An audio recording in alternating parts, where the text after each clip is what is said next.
Good morning dear student. આજે આપણે ધોરણ 8 જેમાં પાઠ 9 દીકરાનો મારનાર તેના અંગે ચર્ચા કરીશું.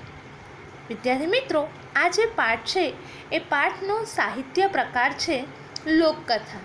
આ પાઠના લેખક જેમનું નામ ઝવેરચંદ કાળીદાસ મેઘાણી છે. વિદ્યાર્થી મિત્રો, આપણે થોડો લેખક પરિચય પણ મેળવી લઈએ. ઝવેરચંદ કાળીદાસ મેઘાણીનો જન્મ 17 ઓગસ્ટ 1896 સુરેન્દ્રનગર જિલ્લાના ચોટીલા ગામે થયો હતો. તેમનું મૃત્યુ 9 માર્ચ 1947 થયું હતું. તેઓ સાહિત્યના સંશોધન અને સંપાદન ક્ષેત્રમાં ખૂબ જાણીતા છે. એમણે કવિતા, વાર્તા, નવલકથા, નાટક, વિવેચન, ચરિત્ર આદિ અનેક સાહિત્ય સ્વરૂપોમાં યાદગાર પ્રદાન કર્યું છે. તેઓ એક સફળ પત્રકાર પણ હતા. ગાંધીજીએ એમને રાષ્ટ્રીય શાયરનું પણ બિરુદ આપ્યું છે.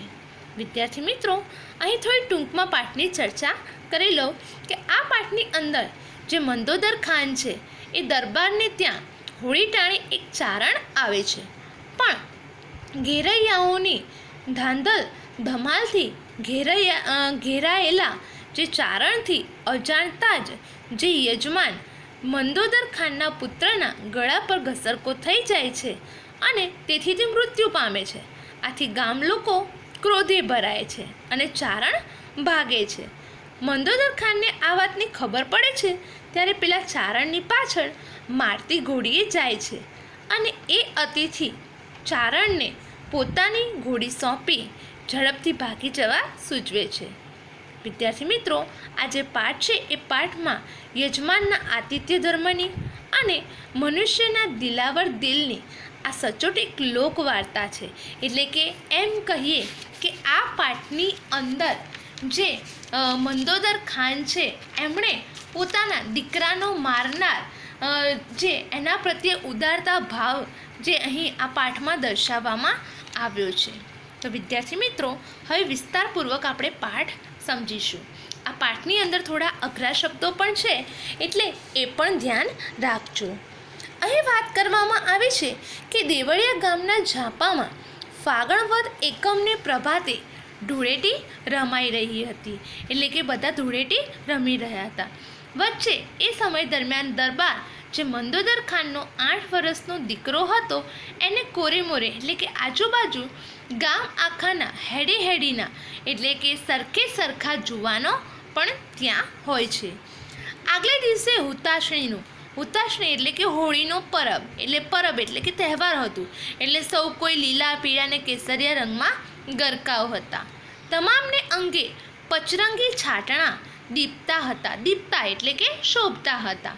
પણ આજ તો પડવો એટલે કે એકમ શુક્લ પક્ષ એટલે ઘેરૈયાઓએ માંજા છાંડી ગયા. એટલે કે આ જે ઘેરૈયાઓ હતા, હોળી ખેલનારાઓ, એમણે ખૂબ માંજા છાડી દીધી હતી.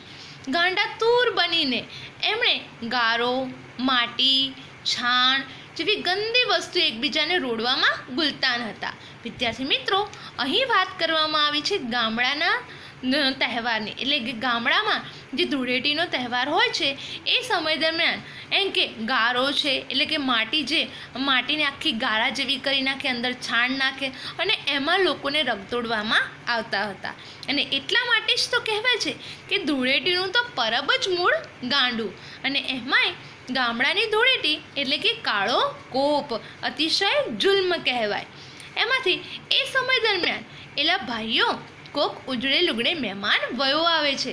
આ ઘેરૈયાની ટોળીમાંથી કોક બોલી ઉઠે છે કે કોક ઉજળે લુગડે મહેમાન અહીં વયો આવે છે એટલે કે ચાલ્યો આવે છે. અહીં થોડા ગામડાની ભાષાના પણ શબ્દોનો ઉપયોગ કરવામાં આવ્યો છે આ પાઠમાં. એક ઘેરૈયાએ પાદરમાં નજર કરી એટલે કે ઘેરૈયાની ટોળીમાંથી એક જણે પાદરમાં નજર નાખીને જોયું, ચસ્કો કર્યો, ત્યાં તો ઘેરૈયાની મીટ મહેમાન પર મંડાઈ ગઈ. એટલે ઘેરૈયાઓની નજર મહેમાન પર ગઈ. એલા મહેમાનને કોઈ છાંટશો માં. એમાંથી એક જણ બોલી ઉઠે છે ઘેરૈયાની ટોળીમાંથી કે કોઈ મહેમાનને છાંટશો ના એટલે કે એમને રંગશો ના. બીજાએ મનમાં એવું કહ્યું, અરે મહેમાનને કંઈ રોડ્યા વગર રહેવાય?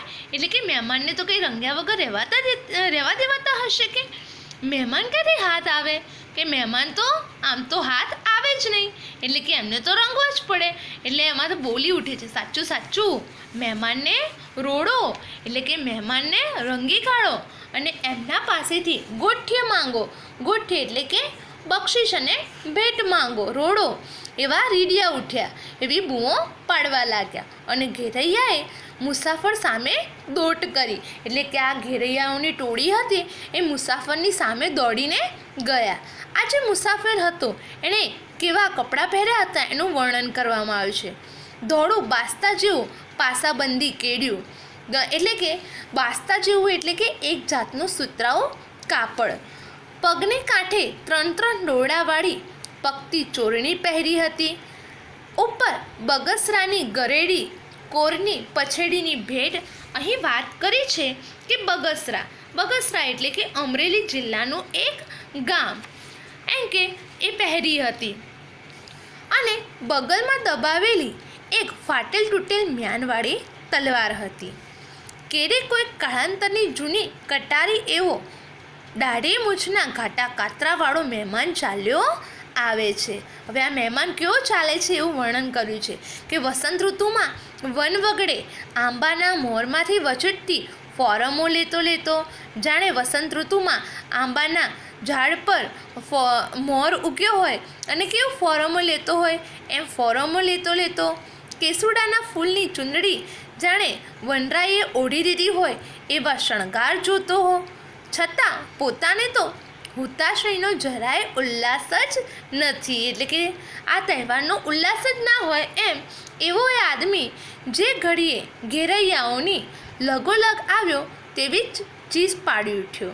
મને રોડશોમાં, એટલે એમ કહે છે કે મને રંગશો નહીં, ભલા થઈને મને છાંટશોમાં, એટલે કે મારા ઉપર છાંટશો નહીં કલર, એમ કે તમારે પગે લાગું છું, કે હું તમને પગે લાગું છું. પરોણે એટલે કે પરાણે ના પાડી તેમ તો ઘેરૈયાઓને ઉલટાની વધુ ચાનક ચડી, વધારે ઉત્સાહ જાગ્યો. બમણા ને તમણા ચડે ભરાઈને સૌ બોકાસા પાડવા લાગ્યા, બૂમ બરાડા પાડવા લાગ્યા. બોકાસા એટલે હા ખબરદાર, મહેમાનને ઓળખાય નહીં એવા ચિત્રી મિલો. એમાંથી કોક બોલી ઉઠે છે કે મહેમાન ઓળખાય નહીં ને એવા એમને રંગી દો. લાવો મશ ને ગારો.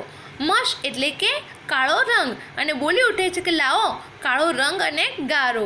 જોતજોતામાં તો ધૂળ ઉડવા માંડી. ઘેરૈયાઓએ એક સામટી ઝપટ કરી. મહેમાન તો જાળવી જાઓ, રહી જાઓ, થોભી જાઓ એવું બોલવા લાગ્યો. કરતો પાછો હટવા લાગ્યો. પણ જુવાનો તો આંબુ થઈ રહ્યા હતા, એમનામાં તો ઉત્સાહ વધારે જાગી રહ્યો હતો. એટલે એ ગાંડા ટોળાને પોતાનાથી છેટું રાખવા મહેમાને પોતાની જે તલવાર હતી એ કાખમાં દબાવી હતી.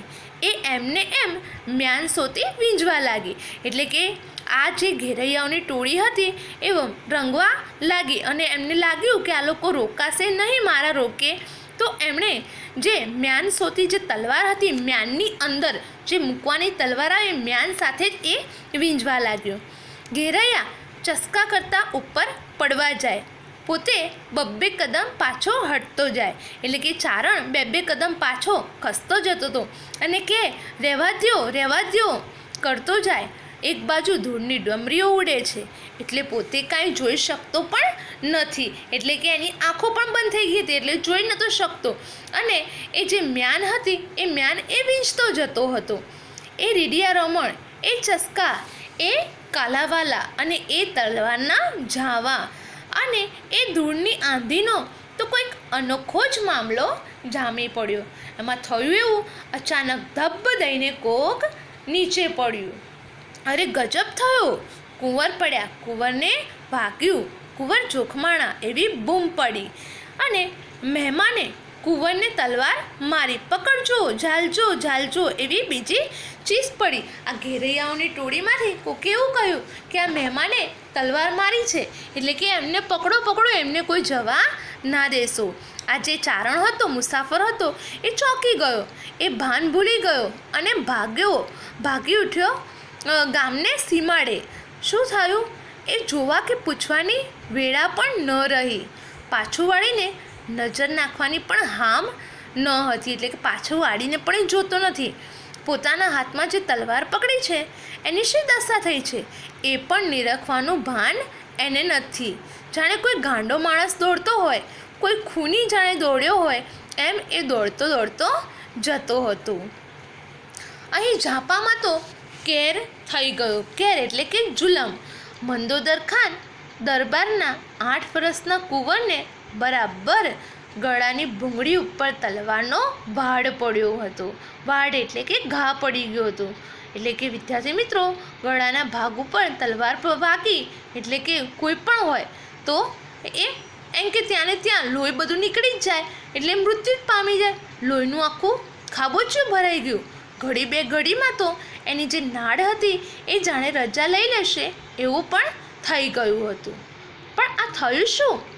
થયું એમ કે ઘેરૈયાને બચવા માટે, ઘેરૈયાથી બચવા માટે એ બધાને પોતાનાથી છેટા રાખવા મહેમાન જે મ્યાનસોથી તલવાર આડી વીંચતો હતો તેનું મ્યાન દૈવ ગતિએ, એમ કે ભગવાન જાણે ક્યારે કે ધૂળની આંધીમાં કોણ જાણે ક્યારે નીકળી પડ્યું. એટલે આ વાતની ખબર તો એ ચારણને પણ નથી કે ક્યારે એ તલવારનું મ્યાન નીકળી ગયું, કોઈને ખબર જ નહીં. અને તલવારની પીછી અકસ્માત કુંવરના જ ગળાની ભૂંગળી પર લબરકો લેતી ગઈ. લબરકો લેવો એટલે ઘસરકો થવો. કુંવર એક તો કુમળી વયનો, જે મંદોદર ખાનનો દીકરો હતો એ બહુ નાની વયનો હતો, અને પાછો હતો એક રાજાનો દીકરો, એટલે કે મંદોદર ખાનનો દીકરો હતો. નસીબદારનું બચ્ચું એટલે એમ કહેવાય કે બગીચાનું ફૂલ સમાન હતું. તરત જ તેના પ્રાણ નીકળી ગયા. પલકમાં તો માણસો ડેલીએ દોડવા લાગ્યા. અને થયું એવું કે કાવા કસુંબામાં આખો ડાયરો એ સમય દરમિયાન ઘેઘૂર હતો. કાવા કસુંબા એટલે કે અફીણને ઘોળીને બનાવેલું પીણું, અને ઘેઘૂર એટલે ભરચક. એટલે કે બધા જે દરબારીઓ હતા એ બધા કાવા કસુંબામાં એમ કે ઘેઘૂર થઈને બેઠા હતા. દરબાર મંદોદર ખાન જાતના હતા માલે સલામ, એટલે કે મુસલમાન હતા, પણ અસલ તો રાઠોડ રજપૂતની ઓલાદ, એટલે કે અસલ તો તેઓ હતા રજપૂત. એક જ ગામનો ધણી, એટલે કે એક જ ગામના એ માલિક હતા. વાટકીનું શિરામણ કહેવાય. ભલે થોડી આવકવાળા હતા પણ પેટ બહુ મોટું, એ ઉદાર હતા. એટલે ફૂલની સુવાસ પામીને જેમ ભમરા વીંટાય તેમ એમની આજુબાજુ કારીગરો, નટવાઓ એટલે કે વેશ ભજવનાર, કવિઓ, ગાવણા બજાવણા કરનારાઓ તમામ મોટી આશાએ આ જ દિવસના ઉજળા પરબ પર દેવાળિયાની ડેલીએ સમાતા નથી. ત્યાં રંગમાં ભંગ પડ્યો અને થયું એવું કે રાડ ગઈ કે કુંવરને કોઈએ માર્યો. એ બોલી ઉઠે છે, અરે કોણે માર્યો? કે છે કોક મુસાફરે. ખોટી વાત. આજે કે કોનો દી ફર્યો છે, કોનો દિવસ ફરી ગયો છે? અરે બાપુ, આ મારીને જાય ઊભે માર્ગે ઉઘાડી તલવારે, કે તો તલવારે મારીને પણ એમ કે આગળ ઉઘાડે માર્ગે જતો રહ્યો છે, જાય છે. હા લાવ મારી ઘોડી. એટલે કે મંદોદર ખાન બોલી ઉઠે છે કે લાવ કે મારી ઘોડી. આ જે ઘોડી છે એમની પાસે ₹2000ની રોજડી ઘોડી, અને હાથીના કુંભાથળ માથે જાતી ડાબા માથે તેવી, એટલે કે કુંભાથળ એટલે કે હાથીના લમણાનો ભાગ, ભાગતા હરણની સાથે ભેટા કરનારી એવી એમની રોજડી ઘોડી હતી. એને ફક્ત ચોકડાભર એટલે કે લગામ આપતા જ મંદોદર ખાને રાંગમાં લીધી. સવાર થયા. રાંગમાં લીધી એટલે કે સવાર થવું. સાથળ હેઠે તલવાર દબાવી અને રોજડીને ડચકારી, જાણે તીર છૂટ્યું, એટલે કે એવો ડચ એવો અવાજ આવ્યો. ઝમ ઝમ ઝમ.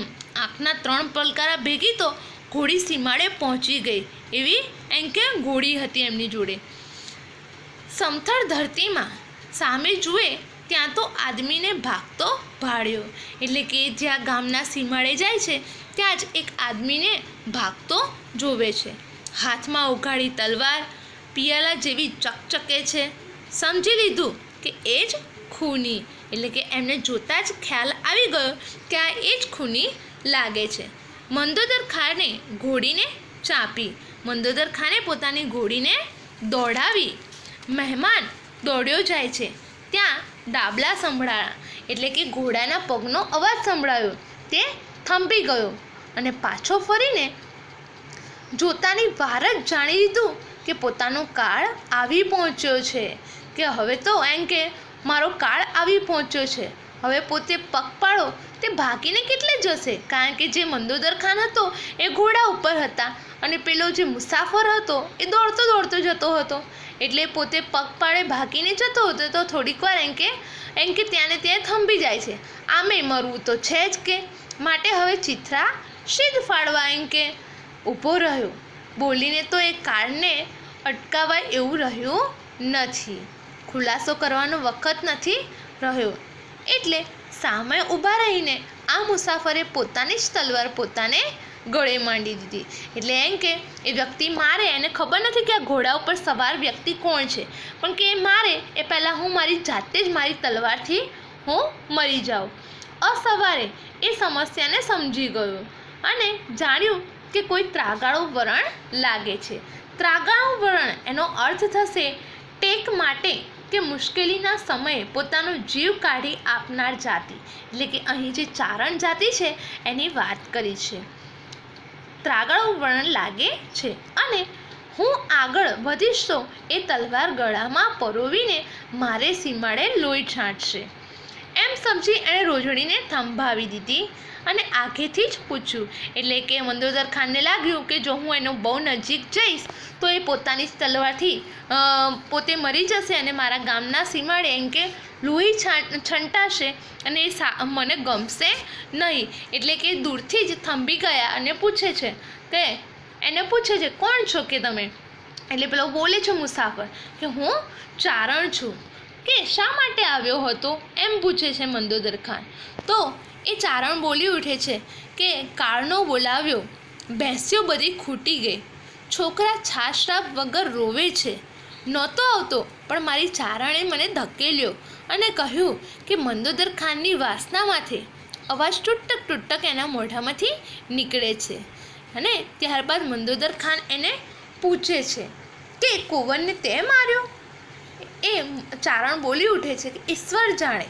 ચારણે આપ સામે હાથ કર્યું, કારણ કે ચારણને ખુદને પણ ખબર નથી. એ બોલી ઉઠે છે કે મને પણ ખબર નથી, હું તો એટલું જ જાણું છું કે મારે ડેલી આવવું હતું, એટલે કે તમારા એમ કે ત્યાં આવવું હતું, એટલે એમ કે ચિત્રા પહેર્યા હશે તો ભૂંડો દેખાઈશ, એમ કે ફાટેલા કપડાં પહેર્યા હશે અને તમારા ગામમાં એવા ફાટેલા કપડાં હું પહેરીને આવું તો ખરાબ લાગીશ, એટલા માટે કે એમ માનીને ભેળી લુગડાની એક કોરી જોડ હતી તે ગામ બહાર બદલી. એટલે કે મેં એક જે કપડાની જોડ જે સારી હતી એ ગામની બહાર બદલી કાઢી હતી. ઘેરૈયા મને રોડવા આવ્યા, એટલે કે ઘેરૈયાઓ મને રંગવા આવ્યા હતા. મેં એમાંથી ઉગરવા, એમાંથી બહાર નીકળવા મ્યાનમાં બીડેલી, એટલે કે મારા તલવારનું જે મ્યાન હતું એ મ્યાન સાથે જ બીડેલી તલવાર મેં વીંજી. મ્યાન ક્યારે નીકળી પડ્યું તેની મને એ ધૂળની આંધીમાં ખબર જ રહી નથી. એટલે કે મને ખબર જ નથી કે ક્યારે તલવારની જે મ્યાન છે એ નીકળી ગયું. આટલી વાત થાય છે ત્યાં તો પછવાડે એટલે કે પાછળથી ગોકીરા સંભળાય છે, લોકોની બૂમો સંભળાય છે. કાળી ચીસો પાડતું ગામ આખું હલકીને ચાલ્યું આવે છે. કોઈના હાથમાં તલવારો છે તો કોઈના હાથમાં સાંબેલા એટલે કે ડાંગર વગેરે ખાંડવાનું, છેડે લોખંડનું કુંડલીવાળું લાકડાનું સાધન છે. અને બધા કહે છે દ્યો એવો દેકારો બોલતા આવે છે કે મારો એમ કરીને.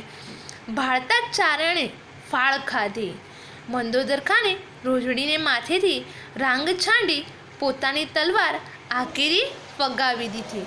એટલે કે મંદોદર ખાને પોતાની રોજડીને માથેથી રાંગ છાડી દીધી અને પોતાની તલવાર આઘી કરીને ફગાવી દીધી. પોતાની જે તલવાર હતી એ ફેંકી દીધી અને પછી સાદ કર્યો, ગઢવા અહીં આવ, આ લે.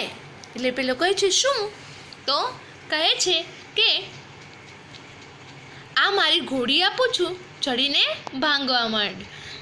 શું બોલો છો? ઘડવા વાત કરવાની વેળા નથી. એ કહે છે, ઘડવાને કહે છે કે અત્યારે વાત કરવાનો સમય નથી. જોયું, આમ ગામ હલક્યું છે અને તે એના કુંવરને મારી નાખ્યો છે.